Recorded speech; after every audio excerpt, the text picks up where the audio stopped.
You working late again tonight? Bree asked that question every Thursday for the past 3 months. Same tone, same fake concern. I looked up from my laptop screen where lines of code blurred together after 12 hours straight. My name is Ryan Wells. I am 36 years old, and I build security software for Zentren Global in Phoenix. I have been married to Bree for 6 years. She works in marketing at Hollow & Holdings downtown. At least that is what she tells me. Probably, I said. New client wants the firewall patch by Friday. She nodded and walked toward the bedroom. Her phone buzzed. She grabbed it fast, too fast. The way someone grabs a phone when they do not want you to see who is calling. I had been noticing things, small things. The way she smiled at her phone when she thought I was not looking. How she started buying new clothes without mentioning it. The perfume that showed up in our bathroom that I never bought her. She said it was a gift from her sister Jessica. Jessica lives in Boston. She has never bought Bree perfume. I might go out with the girls tomorrow night, Bree called from the bedroom. The girls. Another new phrase. For 6 years, Bree stayed home Friday nights. We ordered takeout and watched movies. Now she had girls to go out with. Girls I had never met. Girls whose names she could never quite remember when I asked. I saved my work and closed the laptop. Something was shifting in our house, in our marriage. I could feel it the way you feel a storm coming before the first drop of rain falls. I walked to the kitchen and opened the refrigerator. The magnetic calendar showed her schedule. 3 doctor appointments this month that she had never mentioned. A notation that said team building event on a Saturday. Hollow & Holdings did not do weekend team building events. I knew because I had helped them set up their network security 2 years ago. The house felt different when she was in it now, like I was the guest. I heard her on the phone in the bedroom. Her voice was low, careful, the way people talk when they have secrets. I went back to my laptop and opened a different kind of program. Not for building security systems, for testing them. I had been thinking about testing our home network for a while, just to see what kind of traffic was moving through it. The scan would take about an hour to complete. Bree and I met at a coffee shop near the University of Colorado campus 8 years ago. She was studying business administration. I was finishing my computer science degree. She laughed at my jokes about coding. I thought that was love. We moved in together after graduation. Got married 2 years later in a small ceremony at her parents' house in Aurora. Her mother cried. Her father shook my hand and said I was good enough for his daughter. I believed him. I started at Zentren Global right after the wedding. Good salary, better benefits. Bree found work at a small marketing firm, then moved to Hollow & Holdings when they offered her more money. She handled social media campaigns for construction companies and real estate developers. We bought the house on Elm Street 3 years ago. I put the down payment together from savings and a small inheritance from my grandfather. The mortgage was in my name because my credit score was higher. Bree said she would add her name to the deed later. We never got around to it. For the first 5 years, everything worked. We had routines, coffee together in the morning. She packed my lunch. I handled the bills and home repairs. She managed the social calendar and remembered birthdays. We talked about having kids someday, not yet, but someday. The changes started small. She stopped packing my lunch, said she was too busy with new projects at work. Then she started working late, meetings that ran past dinner time, conference calls that happened on weekends. Her boss Trevor kept coming up in conversations. Trevor thought her latest campaign was brilliant. Trevor suggested she take a class in digital analytics. Trevor invited the whole team to lunch at an expensive restaurant downtown. I met Trevor once at Hollow & Holdings' annual company picnic last summer. He was tall and confident, the kind of man who wore expensive watches and talked about his ski trips to Aspen. He shook my hand and immediately looked past me to someone more important. Bree mentioned him more after the picnic. Trevor said this. Trevor thought that. Trevor believed she had real talent and was being underutilized. Then came the business trips, a conference in Salt Lake City, training sessions in Las Vegas, client meetings in Phoenix. Always somewhere I could not easily verify. Always places with nice hotels and good restaurants. The network scan finished while I was remembering 12 devices connected to our home wireless network. I knew about 11 of them. 2 laptops, 3 phones, 2 tablets, the smart television, gaming console, printer, router, and security system. The 12th device was a phone I had never seen before. I stared at the device list on my screen. The unknown phone had been connecting to our network for 6 weeks, same time every day, usually between 6 p.m. and midnight, always when Bree was home. The device identifier showed it was an iPhone, new model. Expensive. I did not own an iPhone. Never had. Bree used Android phones. Always complained about how much iPhones cost and how Android was better for her work applications.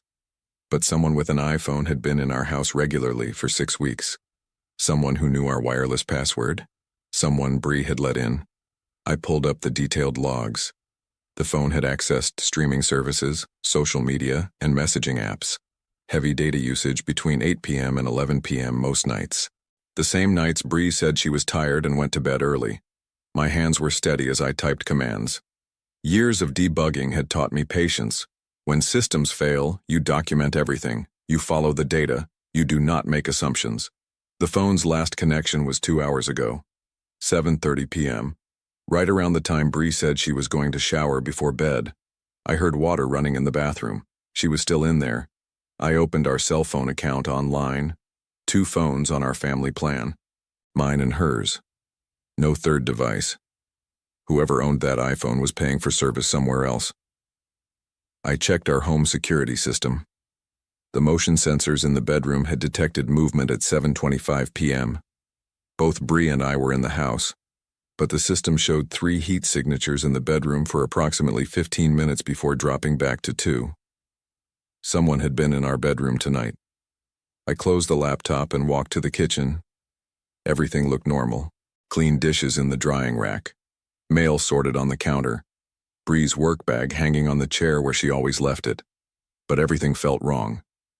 I opened the refrigerator and grabbed a beer, twisted off the cap, and took a long drink. The house was quiet except for the shower running upstairs. 6 years of marriage. 6 years of thinking I knew the woman I lived with. 6 years of believing that trust was something you earned once and kept forever.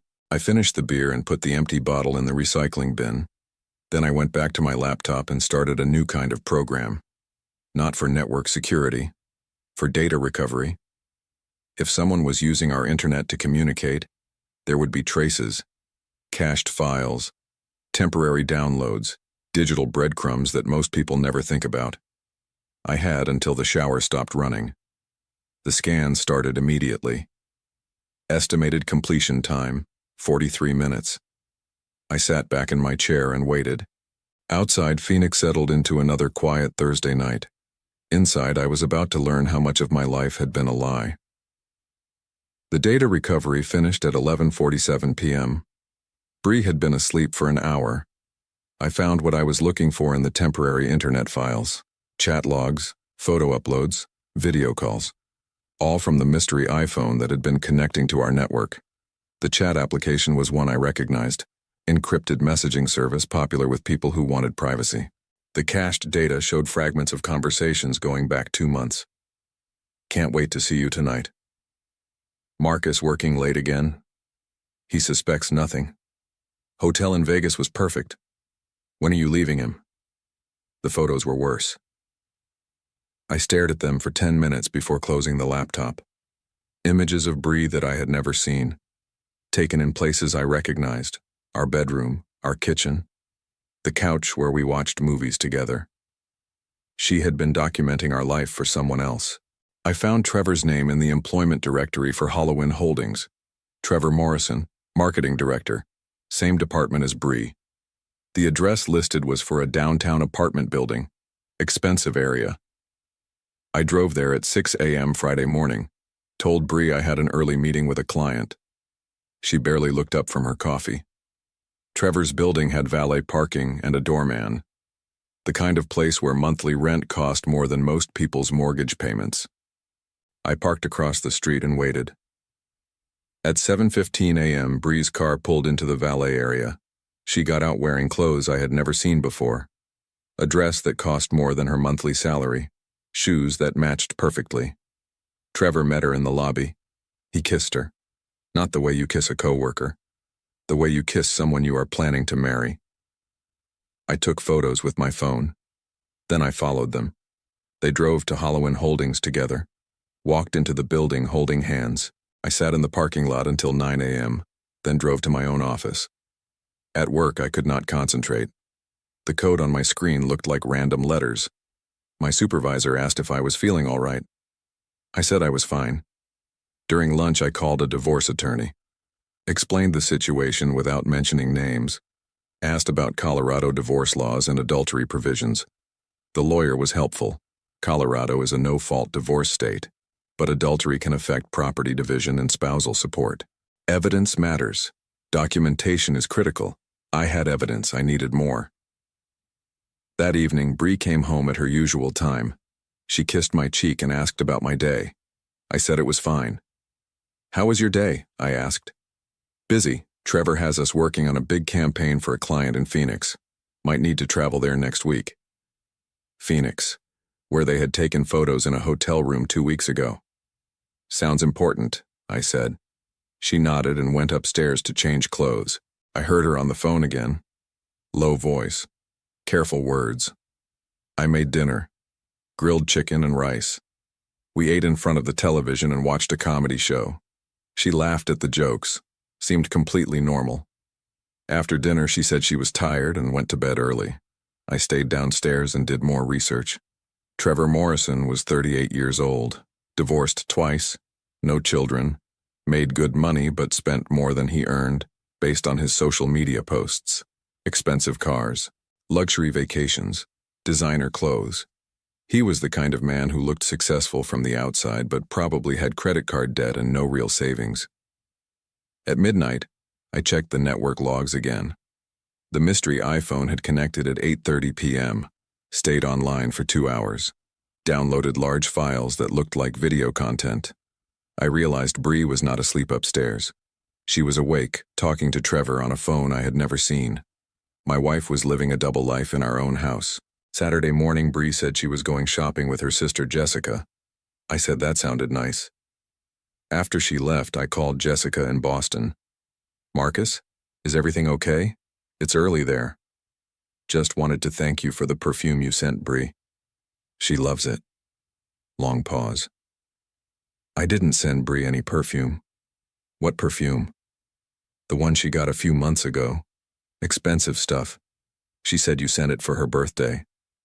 "Marcus, I haven't sent Bree anything since Christmas, and that was a scarf from Target." I thanked Jessica and hung up. Another lie confirmed. I spent the morning going through Bree's things. Not proud of it, but necessary. In her dresser drawer, under clothes I had never seen her wear, I found receipts. Hotel charges in Las Vegas, Phoenix, and Salt Lake City. Restaurants I could not afford. Jewelry stores. Clothing boutiques. All paid for with a credit card I did not recognize. I found the card itself taped inside an old jewelry box. Platinum card with her name on it. But not our bank. A different company entirely. I called the customer service number on the back, explained I was Bree Thompson and needed to check my account balance. They asked for verification information. Social security number, mother's maiden name, date of birth. I knew all of it. The balance was $12,000. Minimum payment was $300 monthly. Last payment was made 6 weeks ago. 6 weeks ago, right around the time the mystery iPhone started connecting to our network. Someone else was paying Bree's credit card bills. I found more evidence in her work bag. Business cards for divorce attorneys in Denver and Las Vegas. Notes about property division and spousal support calculations. A printed email about changing legal names after divorce. She was not just having an affair. She was planning to leave. Had been planning for months. The email was dated 3 months ago, right around the time she started asking if I was working late on Thursday nights. At the bottom of her bag, wrapped in tissue paper, I found a ring. Not her wedding ring. A different ring. Expensive. Engagement ring with a stone bigger than anything I could have afforded. Trevor had proposed to her. I sat on our couch holding another man's engagement ring and tried to understand the timeline. Bree had been planning to divorce me for 3 months. She had accepted a marriage proposal from her boss. She was using a credit card he was paying for to buy clothes and take trips. And she was still sleeping in our bed every night, kissing me goodbye every morning, pretending everything was normal. My phone buzzed. Text message from Bree. Shopping is taking longer than expected. Going to grab lunch with Jessica. Home by 4. Jessica was in Boston. Bree was lying again. I drove back to Trevor's apartment building. Bree's car was in the valet area. I waited until 3:30 p.m. They came out together. He was carrying shopping bags from expensive stores. She was wearing new clothes with tags still attached. They kissed goodbye. Long kiss. The kind you give someone before you do not see them for a while. Bree drove home, arrived at 4:15 p.m. with shopping bags that matched what Trevor had been carrying. "How was lunch with Jessica?" I asked. "Good. She says hello." I nodded and went back to my laptop. Time to start making my own plans. Sunday morning, I drove to a different part of Denver and opened a new bank account. Personal account. Just my name. I transferred half of our joint savings. Legally, it was my right. We had no formal separation agreement. I also opened a safe deposit box and made copies of everything. The hotel receipts, the credit card statements, photos of Bree and Trevor together, screenshots of the chat logs from the mystery iPhone. Evidence. Monday, I took a personal day from work and met with the divorce attorney I had spoken to on the phone. Her name was Janet Walsh.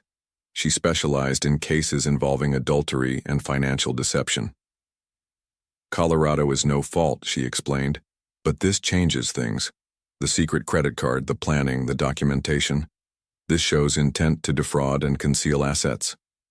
I showed her everything. She took notes and made copies. "How do you want to proceed?" she asked. "I want to file for divorce citing adultery. I want the house. I want her to cover her own debt. And I want to do it in a way that protects me if she tries to claim she deserves half of everything." Janet smiled. "I can work with this. Give me 3 days to prepare the paperwork." That week I acted normal. Went to work, came home for dinner, watched television with Bree, made conversation about her job and the weather. She said Trevor was sending her to Phoenix on Friday for client meetings, would be gone until Sunday. "Sounds like a good opportunity," I said. Thursday night I did something I had never done before. I installed monitoring software on our home network. Legal software, the kind companies use to track employee internet usage. Every device that connected would be logged, every website visited, every file downloaded, all stored in a secure folder that only I could access. Friday morning, Bree packed for Phoenix. She kissed me goodbye and said she would miss me. "Have a good trip," I said. At 10 a.m. I received the divorce papers from Janet. Everything was ready. At noon, I called a locksmith, had him change every lock on the house, front door, back door, garage, new deadbolts, new keys. At 2 p.m., I called our joint bank and removed Bree's access to all accounts, legal since I was the primary account holder. At 4 p.m., I canceled her credit cards, the ones I knew about. At 6 p.m., I forwarded all our mail to a post office box I had rented. At 8 p.m., I received a notification on my phone. The mystery iPhone had connected to our network, but Bree was supposed to be in Phoenix. I checked the network logs.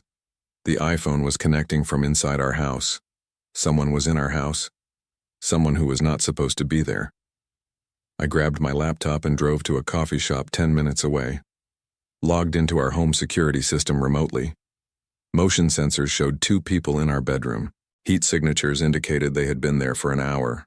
Trevor was in my house, in my bed. Bree had never gone to Phoenix. They were both in Denver, in our home. I called Janet Walsh from the coffee shop. "Are you sure?" she asked. "Positive. I have network logs showing his phone connecting from inside the house. Motion sensors confirming 2 people. And she told me she was traveling for work." "This is better than we hoped," Janet said. "We can serve papers immediately. Tonight." "Can we do that? Adultery in the marital home? Absolutely. I'll have a process server there in 2 hours." I looked at my watch. 8:47 p.m. This was going to be a very interesting Friday night. At 10:30 p.m. I parked 3 blocks from our house and walked back. The process server was already waiting in an unmarked car. "You Ryan Wells, a software engineer in Phoenix?" he asked. I nodded.